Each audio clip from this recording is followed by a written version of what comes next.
여러분 안내 주무셨습니까? 참 좋은 아침입니다. 우리 2015년 6월 22일 월요일 말씀으로 드리는 오늘의 번제 함께 합니다.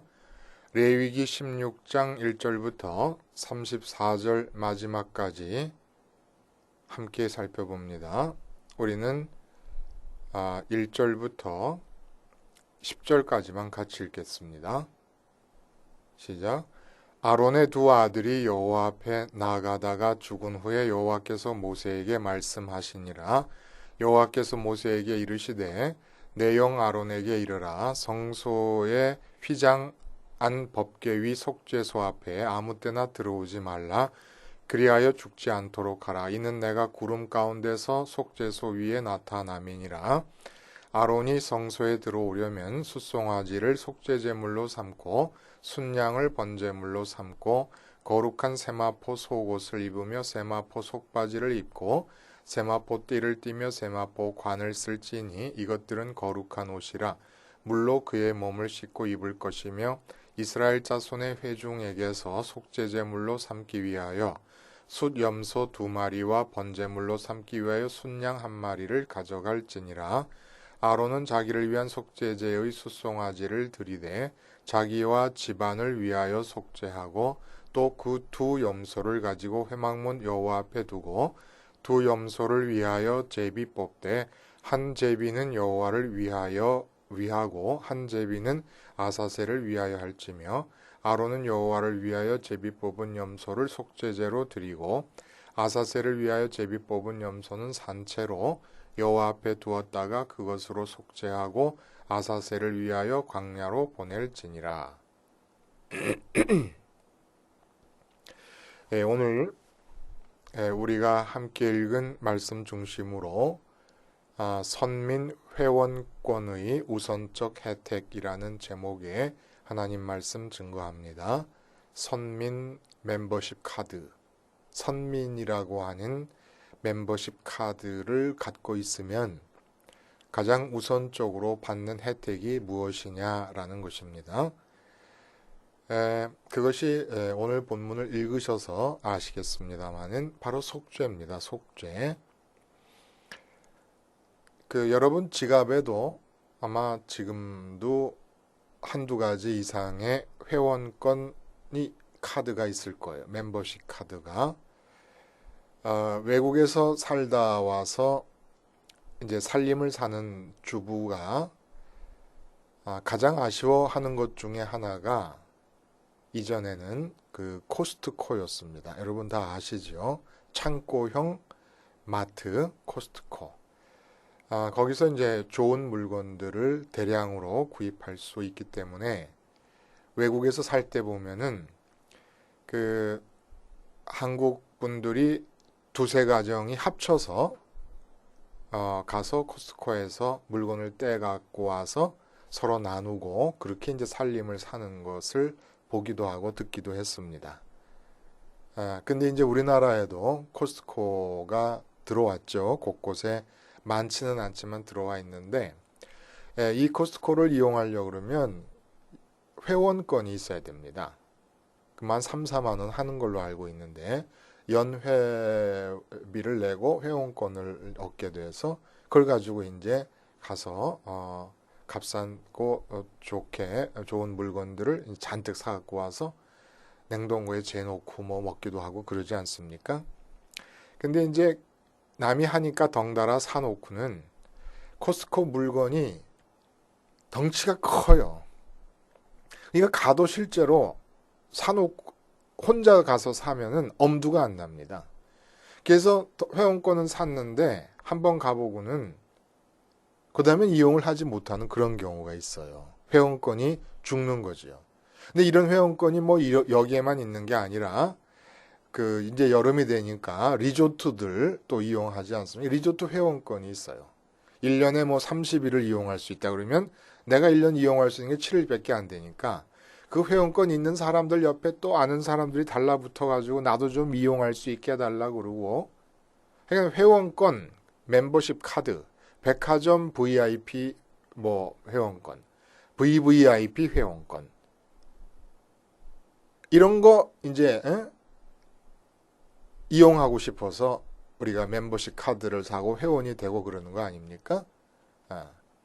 근데 이제 상용하지 않는 멤버십 카드가 있고, 그래서 뭐 이용하지 않으면 아무리 많은 혜택이 준비가 돼 있어도 무용지물이지요. 선민이 되었다고 하는 이 말하자면 우리가 멤버십 카드를 갖게 된 거 아닙니까? 그러면 거기에 혜택이 있어요. 혜택. 사실 의무라고 하는 것조차도 다 혜택이라고 봐도 될 만큼 혜택이 큰 겁니다. 근데 가장 우선적인 혜택이 뭐냐 하면은 속죄라는 거예요. 속죄. 근데 우리는 이 속죄라고 하는 것을 선민 회원권을 갖고 있으면서도 속죄라는 혜택을 죽은 뒤에 구원받는 것으로만 축소시키는 경향이 있게 됩니다. 그래가지고 회원권의 혜택을 어떻게 주로 활용하냐면 사는 동안에는 종교 심리의 표현으로 이걸 사용해 버리는 거예요. 불가항력적인 인생의 장애들 앞에서 신찾기. 그러니까 뭐 모든 종교인들이 다 하고 있는 그런 식으로 기독교의 선민이 됐다고 하는 이 멤버십 카드의 혜택을 사용하는데 이건 원래 혜택에 끼어 있지도 않는 거예요. 오해하고 있는 거죠. 그러니까 혜택을 누리질 못하고 있는 겁니다. 속죄라고 하는 것은 죽은 다음에 내가 구원을 받는 사람이 된다라고 하는 혜택이 엄청난 거지만 그 엄청난 혜택은 죽은 다음에 주어지는 게 아닙니다. 이미 살아있는 동안에 어느 정도로 어마무시한 혜택이 속죄라고 하는 것 속에 들어있느냐 하면 쉽게 말해서 동화 속에 나오는 신데렐라 되기가 가능해진다는 거예요. 왕의 아들이 되는 것이고 내 출생을 바꾸는 것입니다. 출생을 바꿈으로써 인생의 판을 뒤집어 놓는 겁니다. 그러니까 사업 잘해갖고 돈 몇 푼 더 벌겠다고 애쓰지 말고 취직 못했다고 안타까워하지 말고 취직 못한 상태가 안타까운 사실인 건 상황인 거는 맞지만 그거보다 우선적으로 이 세상에서 없는 것 잘못된 거를 고치려고 하고 더 채우려고 하고 더 찾으려고 하기 전에 있는 혜택을 한번 누려봐요. 취직을 하더라도 선민회원권이 주는 혜택을 누린 다음에 취직을 하면 되는 거 아닙니까? 결혼이 안 돼서 안타까운 노총각 노처녀가 있어도 우선 선민의 혜택을 누린 다음에 결혼을 생각하자는 얘기입니다.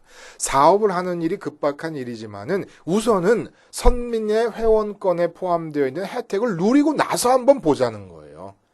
그러면 그 상황이 어떻게 바뀌는가? 완전히 바뀐다는 겁니다. 그러니까 속죄를 생활화할 것이에요. 더군다나 오늘 본문은 1년에 선민들에게 한 번씩 주어지는 대속죄일의 속죄에 관한 얘기예요. 근데 십자가 사건이 일어나면서 어떻게 됐느냐? 1년에 한 번 주어지던 대속죄일이 날마다 속죄일이 될 수 있도록 되었다는 겁니다. 엄청난 혜택이라는 겁니다, 이게.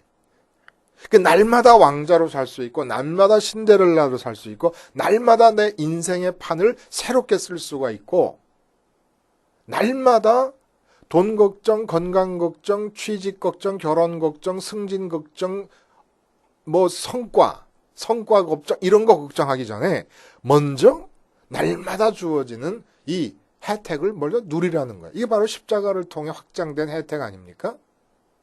그러니까 한번 믿어보시고 성경을 믿어보시고 지금 가나안 땅에 들어가서 살기 전에 해주시는 말씀 아닙니까? 그 우리의 죄의 상태를 나병의 상태로 얘기하시고 그리고 더 일상적으로 세밀하게 죄를 포착하게 하시기 위해서 유출병으로 비유를 하셨습니다. 그리고 그걸 이제 종합적으로 대속죄일로서 지금 이야기를 마무리 짓고 있는데 이게 바로 혜택이라는 거예요. 근데 이 속죄 혜택이라고 하는 것은 이처럼 인생의 판을 날마다 새롭게 다시, 그러니까 날마다 새롭게라는 건 우리가 예를 들면 지금 그 메르스 삼성병원의 근원지됨으로 인해서 이재용 씨가 삼성이 지금 아직은 부회장이죠. 이재용 씨가 사과를 했는데 이재용 씨가 이건희 씨 아들 아닙니까? 또 이건희 씨는 이병철 씨 아들이에요. 그 집안에 태어났어요. 우리도 그 자리에 앉히면 그 정도 할지도 몰라요. 근데 이병철 씨 아들, 이 인생의 판을 바꾼다는 게 이걸 뜻하는 거거든요. 속죄가 바로 이렇게 우리 인생의 판을 바꿔놓는데 이병철 씨의 아들로 이건희 씨 아들 태어나는 게 아니라 하나님의 아들로 태어나서 살게끔 하는 거라 이겁니다. 그러니까 이 세상의 삶의 문제 때문에 전전긍긍하기 전에 우선 혜택을 누려요. 주어진 혜택을 누리라는 거예요. 근데 이 속죄라고 하는 혜택을 제대로 누리기 위해서는 속죄니까, 죄를 속하는 거니까 죄가 무엇이냐라고 하는 것에 대한 뚜렷하고 명확한 의식이 있어야 된다는 거예요. 죄의식의 뚜렷함과 명확함과 강함에 비례해서 혜택은 커집니다. 죄의식이 희미하면 혜택도 희미해지는 거예요. 죄가 뭡니까? 오늘 본문의 대속죄일에 대제사장이 자기 자신의 죄를 속하고 이스라엘 공동체 전체의 죄를 속하기 위해서 하는 일을 보니까 지성소에 3번 들어가요. 1년 내내 지성소 안으로는 못 들어갔어요. 성막의 지성소 안으로는. 그러다가 대속죄일에 3번 들어갑니다. 그러니까 지성소에서 죄라고 하는 것이 무엇인가가 판가름 난다는 얘기예요. 지성소에서. 그래서 향불을 가득 피운다라고 하는 것은 지성소 안에 향로를 들고 들어가서 향불을 피운다는 것은 안 보일 정도로, 그거는 나의 죄가 가려져야 될 장소가 바로 지성소라. 지성소에서 죄가 발생했으니까. 그리고 그 속죄소 위와 속죄소 앞에 지성소에다가 피를, 그 속죄 제물들의 피를 뿌리게 됩니다. 7번씩. 그러니까 바로 그 속죄소라고 하는 게 뭐예요? 법궤의 뚜껑 아닙니까? 법궤 안에 뭐가 들어있어요? 십계명. 말씀하시는 하나님의 인격을 상징하는 십계명 돌판이 들어있습니다. 그러니까 결국은 죄가 뭐냐? 마음의 지성소 안에 인격체 되시는 하나님 말고 다른 대상을 우리가 끌어들인 것이에요. 이렇게 다른 대상을 끌어들이는, 예를 돈을 끌어들이고 자식을 끌어들이고 내 건강을 끌어들이고 내 사업을 끌어들였다. 그리고 나면은 그다음부터는 판단도 죄가 되고 생각도 죄가 되고 느낌도 죄가 됩니다. 다른 것을 집어넣고 기뻐하면 기뻐하는 대로 죄가 되고 슬퍼하면 슬퍼하는 대로 죄가 되는 거예요. 다른 것을 집어넣고 10년 뒤에 내가 어떻게 하겠다고 결심하면 결심도 죄가 됩니다. 십계명 돌판 중에서 대인관계의 계명들을 어기지 않았더라도 마음 안에 이미 하나님 말고 다른 대상을 집어넣게 되면 그게 바로 죄고, 그 죄로 인해서 판단과 생각과 결심과 느낌과 감정의 표현까지 다 죄가 돼가지고 이 모든 이후의 죄들을 범죄라고 그러는 겁니다. 범죄. 그래서 그 범죄에는 죄값이 있는데 그 죄값을 속하는 게 속죄 아니냐는 얘기입니다. 자, 그래서 결국 선민회원권의 특혜의 첫 번째고 우선적인 혜택이 바로 이 속죄인데, 속죄의 진행 과정이 2개의 염소를 갖고 진행이 돼요. 그게 이제 특이하단 말입니다. 우리가 이제 속죄를 생활하면서 속죄의 혜택을 누리려야 돼요. 그 속죄 혜택을 누리려면 죄의식이 분명, 죄가 무엇이다라고 하는 게 분명히 깨달아져야 되고, 그 다음에 그 죄를 깨달았으면 그것에 대한 이제 속죄가 이루어져야 되는데 2염소로 이루어져요. 이 2염소로 이루어진다고 하는 의미를 알아야 속죄 혜택을 누릴 수가 있다는 겁니다. 이상하잖아요.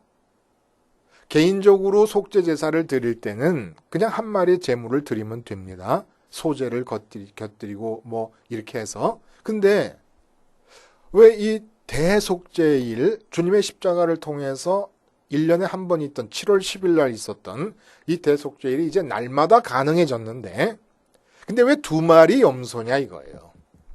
그래서 제비를 뽑아요. 항아리 속에 제비를 넣어갖고 제비의 한쪽에는 여호와를 위하여라고 쓰고 하나는 아사셀을 위하여라고 씁니다.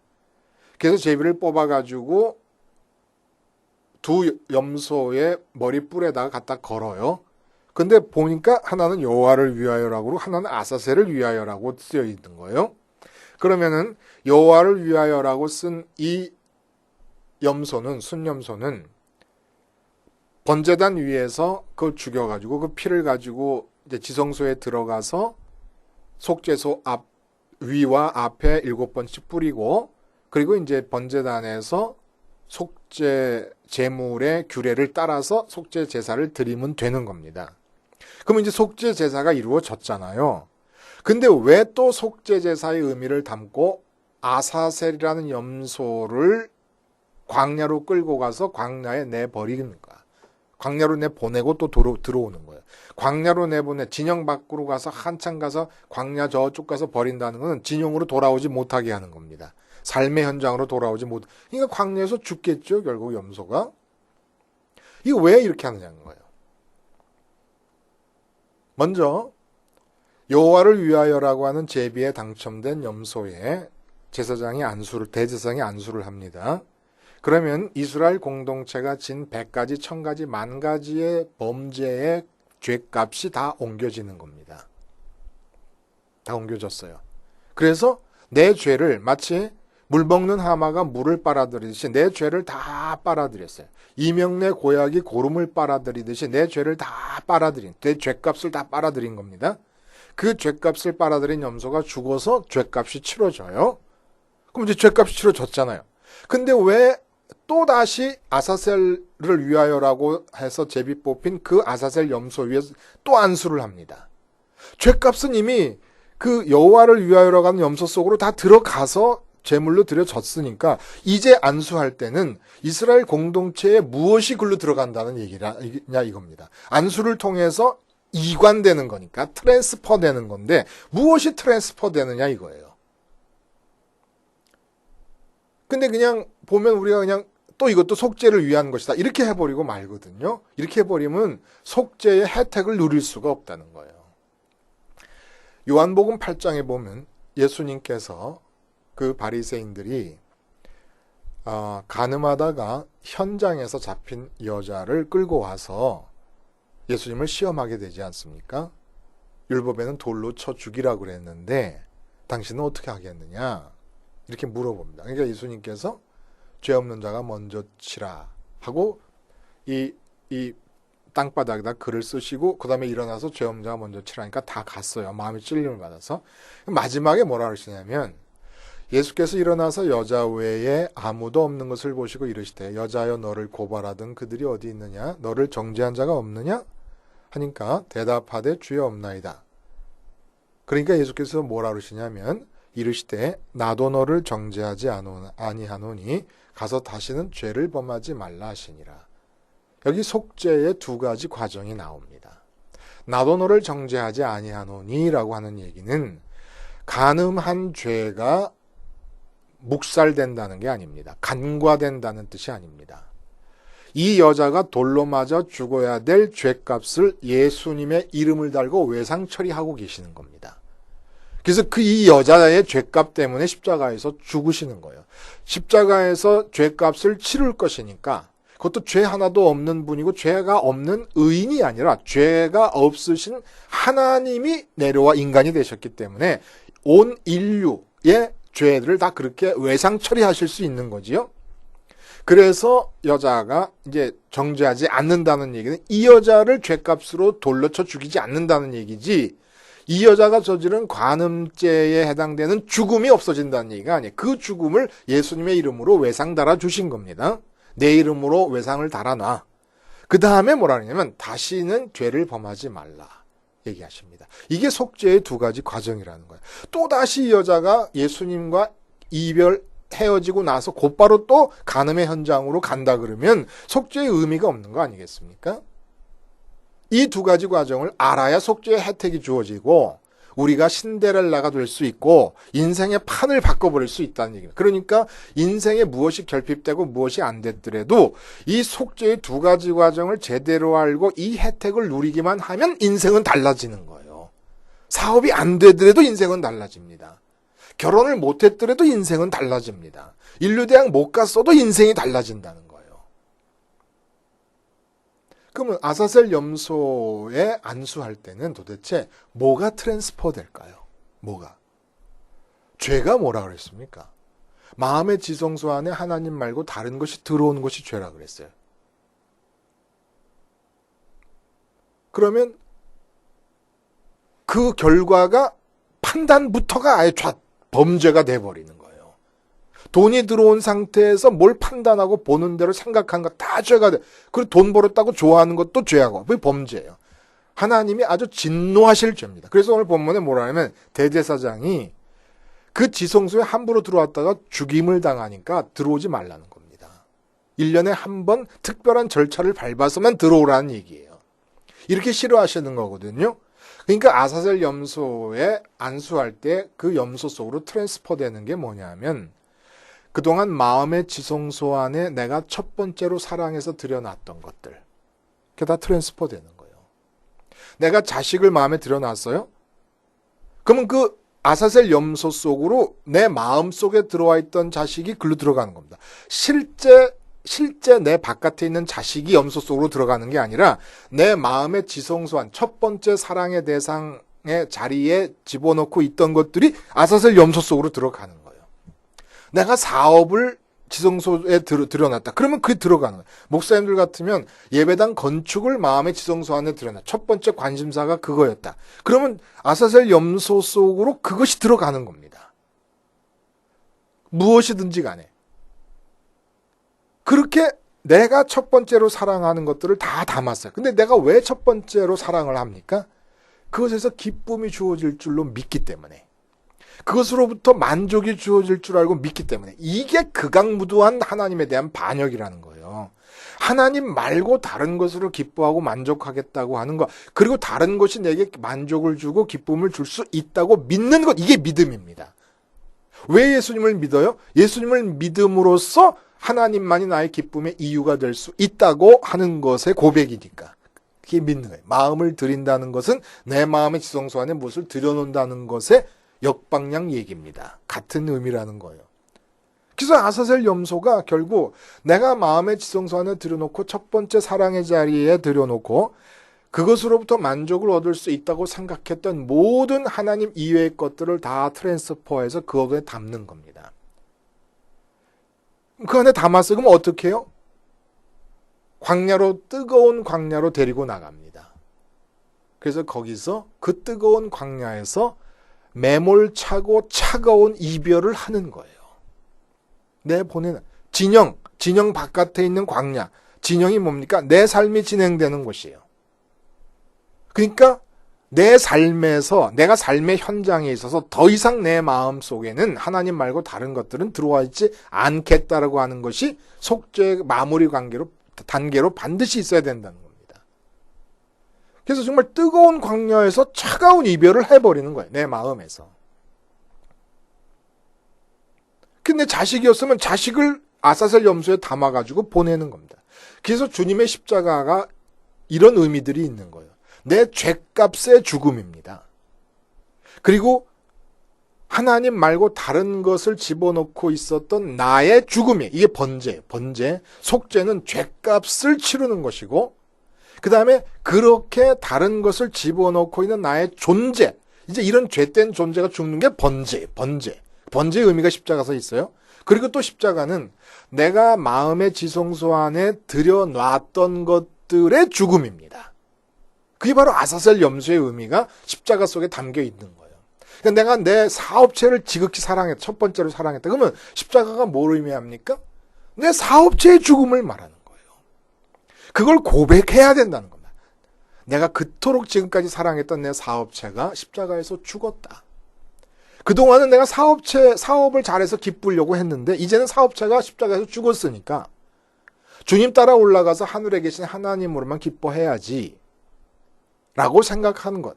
그래서 십자가 생활화가 이런 의미들이 담겨 있기 때문에 완성이라는 겁니다. 그리고 여기서 혜택이 주어진다는 거예요. 그러면 만약에 내가 십자가를 바라보면서 아사셀 염소를 광야로 보내는 과정을 의식하지 못하고 있다 그러면 그럼 십자가 생활화를 또 못하게 되는 거겠죠?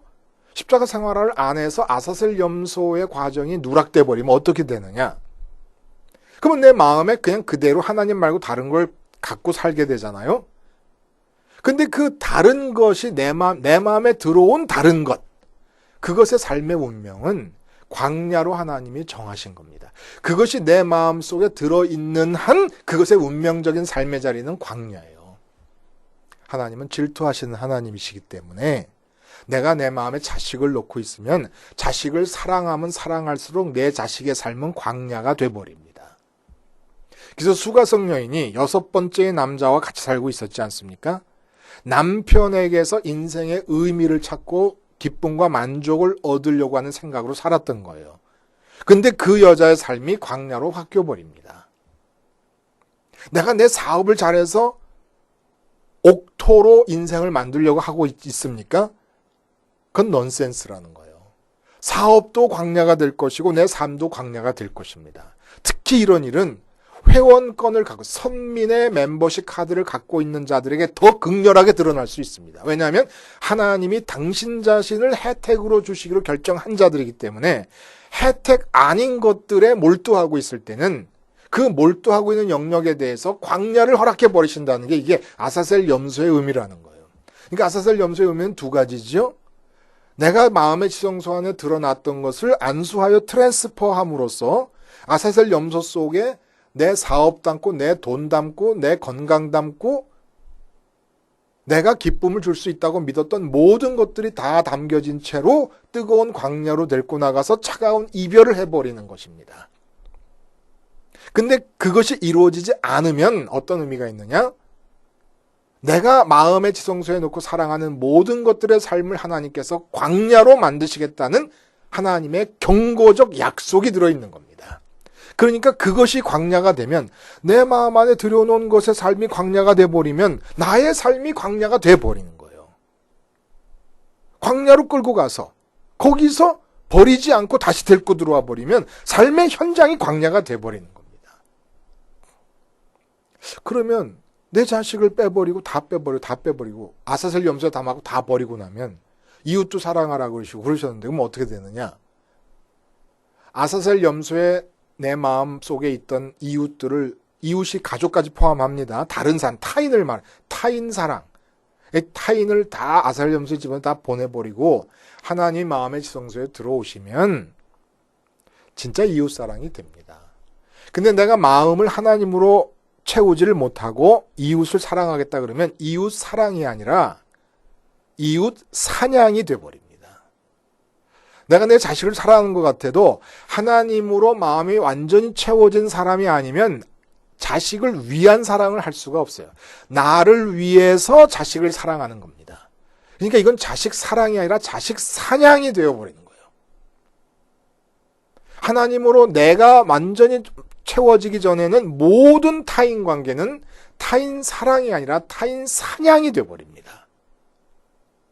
오직 하나님만으로 마음이 채워진 사람만이 이제 그 이웃의 삶에도 옥토를 초래할 수가 있는 거예요. 그게 바로 예수님이 그러신 거고 사도 바울 베드로가 그러신 거 아닙니까? 사도 베드로가 초대교인들이 유무상통을 통해서 이웃 사람들이 나로 인해서 풍성해지는 삶을 살게 된 거 아니었습니까? 명심하세요. 속죄를 통하여 속죄의 두 과정, 죄값이 치러지고 아사셀 염소에게 마음의 지성소에 있던 모든 것들을 트랜스퍼해서 뜨거운 광야에서 차가운 이별을 하지 않으면 그러면 대인관계는 이제는 이웃 사랑이 아니라 이웃 사냥이 돼버리고 만다는 것. 그래서 광야가 돼버리는 겁니다. 삶이 피폐해져 버리는 거예요. 돈이 있어도 피폐하고 돈이 없어도 피폐하고 건강에도 피폐하고 병이 걸렸어도 피폐하고 그러나 반대가 되면 사도 바울처럼 가시를 몸에 담고 있어도 행복하고 옥토가 되고 건강해도 옥토가 되고 병이 들어도 옥토가 되고 부자라도 옥토가 되고 가난해도 옥토가 되는 겁니다. 이게 바로 속죄의 혜택이라는 거예요. 속죄의 혜택. 주님이 십자가에서 우리 죄값을 범죄한 죄값을 죄가 뭐라고요? 판단도 죄예요. 내 마음의 지성소에 하나님 말고 다른 게 들어온 상태에서는. 그러니까 숨이 산처럼 쌓여 있는 거예요. 그것도 매일매일 그렇게 쌓이는 겁니다.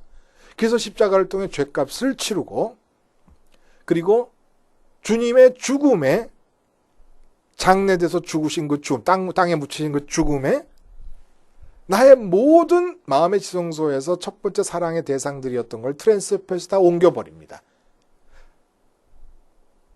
내가 죽는 번제일 뿐만 아니라 내가 사랑하는 대상들이 죽는 아사셀의 죽음이기도 한 거예요.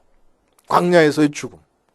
그래서 이 속죄를 반복함으로써 대속죄 1년에 한 번씩만 했던 이 모든 일을 우리는 일상화할 수 있음으로써 혜택장을 날마다 누리실 수 있기를 바라요. 인생의 판을 바꾸는 일입니다. 속죄가. 죽은 뒤에 구원 얻는 천당 가는 일일 뿐만 아니라 이미 이 세상의 삶에서도 하나님의 아들로서의 인생의 판을 바꾸는 이 일을 날마다 행하실 수 있기를 바라요. 기도하시겠습니다.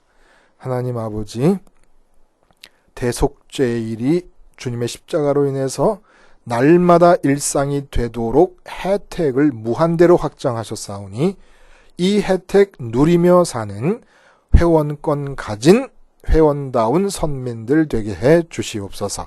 예수님의 이름으로 기도하옵나이다. 아멘.